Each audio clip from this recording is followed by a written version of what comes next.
Hey, good morning, everybody. I appreciate everybody who made the opportunity happen today to attend the business meeting. I know it gets harder at this time of year. We had a really good turnout, so thanks to those of you that were able to make it. And for those of you that weren't, the following information was shared. So we talked a little bit about UCR, Ultimate Client Relationship. And this is the perfect time of year for you to be reaching out to those folks that need to know that they are important to you. As you know, that is the definition of Ultimate Client Relationship.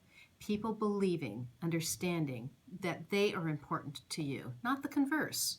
So this time of year, reaching out, doing pop buys, little Christmas gifts, or just the phone calls and saying Merry Christmas, Happy Holiday. It's the perfect time to do it.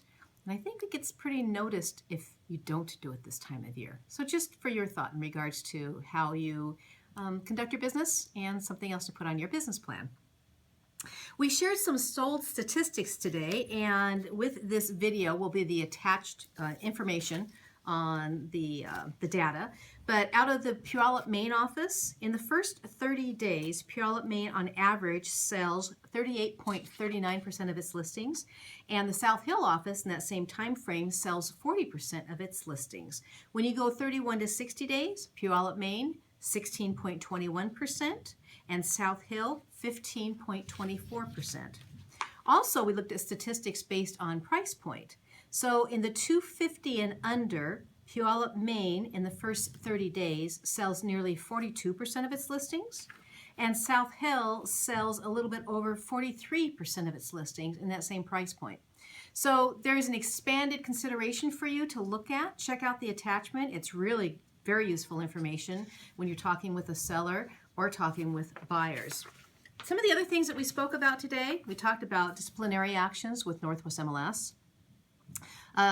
12 of the 20 discipline reports had to do with brokers promoting a property without it being listed in the MLS. In other words, i.e. pocket listings. So just be very careful because the fines range anywhere from $1,500 to $15,000. It's an expensive mistake. A couple of other issues that I want you to stay aware of. Do not use information from Northwest MLS when it comes to marketing. You cannot scrape, you cannot copy email addresses from Northwest MLS when you're doing like an e-flyer for a broker's open. That is against Northwest MLS rules.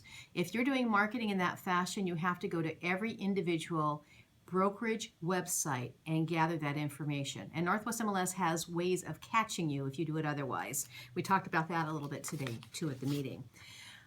You must follow showing instructions. As you know, somebody who didn't know got fined quite a bit of money.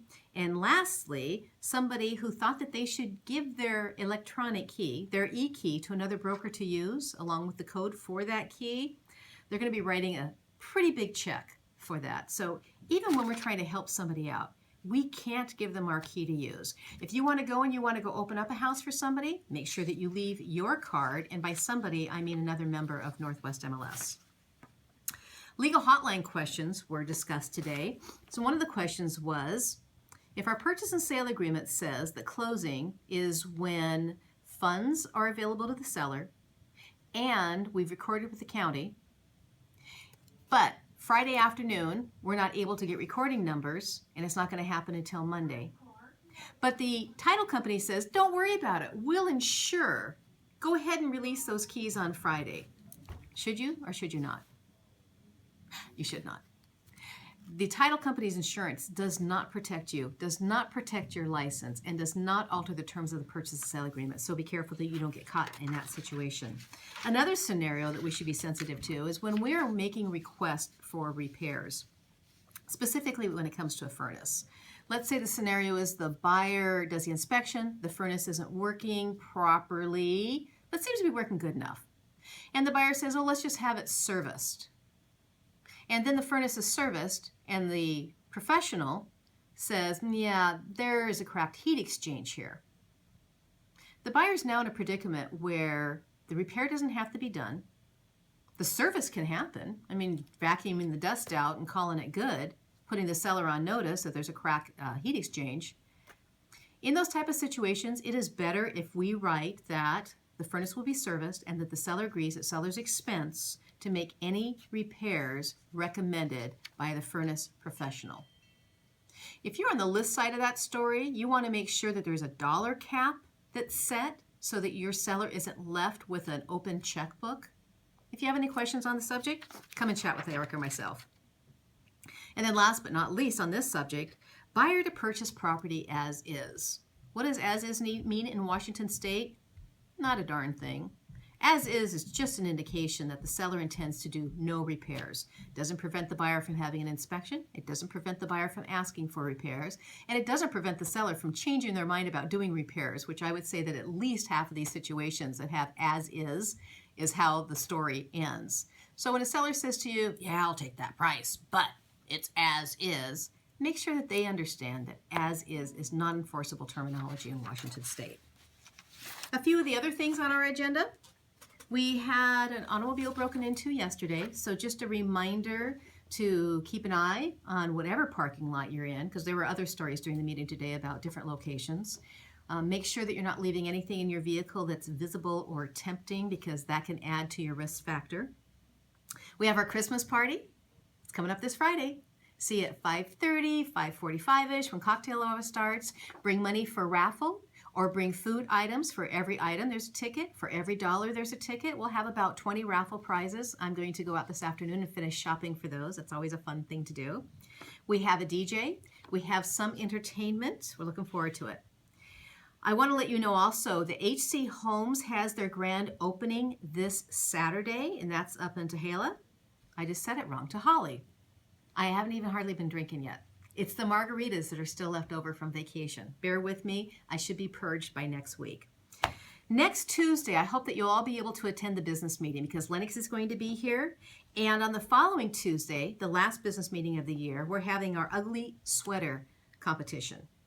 Ugly, you know, it's all perspective. Bring what you got and there'll be prizes. First, second, and third prize. We have, there's a hashtag Giving Tuesday that's noted on this Tuesday specific. And on that same topic, I have a couple quotes on the agenda today. And one is that it is good to be blessed, but it is better to be a blessing. As you know, for the past 12 years, we have supported families every year for Christmas. And we're doing again this year. We have this week to collect our donations. We have 3 families. We're looking to gather about $3,000. These are folks that are really on the down and out, and they want the basics of the basics. So we all have a lot of blessings. And for us to share whatever it is that we can share so that we can give Christmas to these 3 families and continue this tradition, it's essential. I think it's essential spiritually and morally. I just really hope that everybody will participate. If you need to write a check, write the check to Carl Shaw. You can give the money to anybody on staff or directly to Carl and his team. So please do what you can as soon as you can. And lastly, this lovely scarf, I would just like to promote Andy Dunn's business. Ala Cupcakes Designs. She knits, yes, this is knitting, these amazing scarves. She has abundance of them. Please see her for beautiful, affordable gifts. My scarf makes me look tan. So until I see you next week, thanks for paying attention to this. Check out the attachments. Have a great week.